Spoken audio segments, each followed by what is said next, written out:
सावन के महीने में गुम्बद फाड़कर प्रकट हो गए भोलेनाथ। गर्भगृह में मिला सबसे बड़ा सबूत। 5 फीट की मूर्ति और त्रिशूल ने खोला राज। मौलानाओं के उड़ गए होश। 5 अगस्त को राम मंदिर की पड़ी थी नींव। अब 5 अगस्त को ही ज्ञानवापी में मिल गए शिव। चमत्कार को करिए नमस्कार, बोलिए ओम नमः शिवाय। योगी आदित्यनाथ की बात हो गई सच। कोर्ट में हिंदुओं की एक और बड़ी जीत। 5 अगस्त को ही आर्टिकल 370 हटा। अब इसी तारीख को एक और इतिहास बना।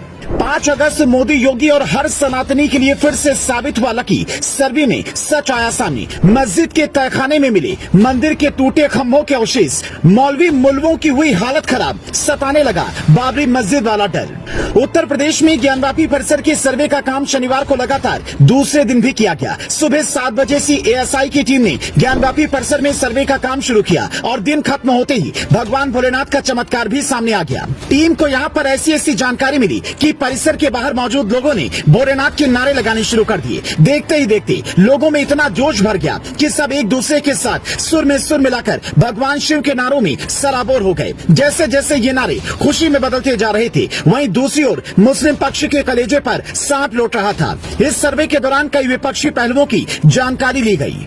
असल में आज ज्ञानवापी परिसर की एएसआई सर्वे का दूसरा दिन है। सुबह से ही एएसआई की टीम रेडिएशन तकनीकी की मदद से कोर्ट के आदेश का पालन करते हुए मस्जिद परिसर की जांच में लगी हुई है।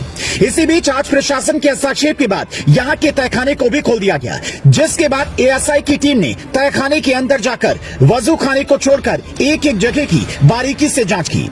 आप ये भी सच्चाई जान लीजिए कि बीते शनिवार को ज्ञानवापी के सर्वे के दौरान प्रशासन ने तहखाने को खोलने के लिए कहा था, लेकिन अंजुमन इंतजामिया कमेटी ने तहखाने की चाबी देने से साफ इनकार कर दिया था। लेकिन आज प्रशासन के हस्तक्षेप के बाद मस्जिद के केयर टेकर एजाज अहमद को तहखाना खोलना पड़ा। एएसआई सर्वे टीम का ये मानना है कि तहखाने में बहुत ही जरूरी और महत्वपूर्ण तथ्य छिपे हुए हैं, जिनका सबके सामने आना बहुत जरूरी है। और हुआ भी कुछ ऐसा ही।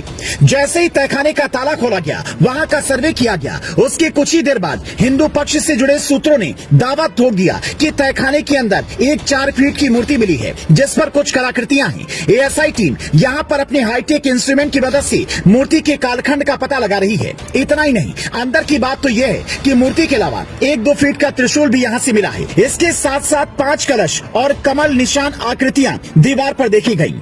यही सारे सबूत हिंदू पक्ष के लिए खुशी और मुस्लिम पक्ष के लिए मातम साबित हो रही हैं। ये बात आप भी जान लीजिए कि जो अभी तक किसी को नहीं पता कि ज्ञानवापी में आज भी वजू खाने को छोड़कर सर्वे की कार्रवाई को बारीकी से अंजाम दिया गया है।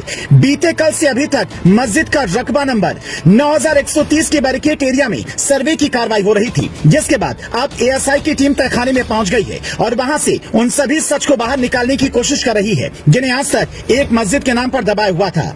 सच्चाई को दुनिया के सामने लाने के लिए एएसआई ने आज भी सर्वे के लिए 4 टीमें बनाई। इसमें से 2 टीमों ने परिसर की पश्चिमी दीवार की जांच शुरू कर दी, जबकि एक टीम पूर्वी दीवार की जांच में जी जान से लगी हुई है। एक टीम को उत्तरी दीवार और उसमें जुड़े क्षेत्रों की जांच के आदेश दिए गए हैं। मंदिर के सच को सामने लाने के लिए इमारत की बाहरी दीवारों के आसपास जीपीआर का यूज टीम द्वारा किया जा रहा है। किसी तरह की कोई गड़बड़ी या शैतानी न हो, इसके लिए सर्वे के दौरान मुस्लिम पक्ष से 9 और हिंदू पक्ष से 7 लोग ज्ञानवापी में मौजूद हैं। लेकिन वहीं मुस्लिम पक्ष के वकील का एएसआई पर आरोप है कि एएसआई ने उन्हें सर्वे का नोटिस तक नहीं दिया। इससे पहले शुक्रवार को सर्वे के दौरान मुस्लिम पक्ष शामिल नहीं हुआ था। इधर जैसे जैसे जांच आगे बढ़ रही है, ठीक वैसे ही दूसरी ओर मुस्लिम पक्ष के लोग और एआईएमआईएम प्रमुख असदुद्दीन ओवैसी ने ज्ञानवापी परिसर के सर्वेक्षण पर अपनी चिंता जाहिर करनी शुरू कर दी है। उन्होंने उम्मीद जताई है कि पूजा स्थल अधिनियम पर सुप्रीम कोर्ट की टिप्पणी का सम्मान किया जाएगा। उनका कहना है कि ज्ञानवापी एएसआई रिपोर्ट सार्वजनिक हो जाएगी तो कौन जानता है कि चीजें कैसे आगे बढ़ेंगी। आशा है कि न तो 23 सितंबर और न ही 6 दिसंबर की पुनरावृत्ति होगी। हम नहीं चाहते कि बाबरी मस्जिद जैसे मामले और खुल जाएं। इससे पहले सुप्रीम कोर्ट ने बीते शुक्रवार को इलाहाबाद उच्च न्यायालय के उस आदेश पर भी रोक लगाने से साफ मना कर दिया, जिसमें एएसआई को ज्ञानवापी मस्जिद परिसर में एक वैज्ञानिक सर्वेक्षण करने की अनुमति प्रदान की गई थी, ताकि ये पता लगाया जा सके कि 17वीं शताब्दी की संरचना पहले से मौजूद मंदिर पर बनाई गई थी या नहीं।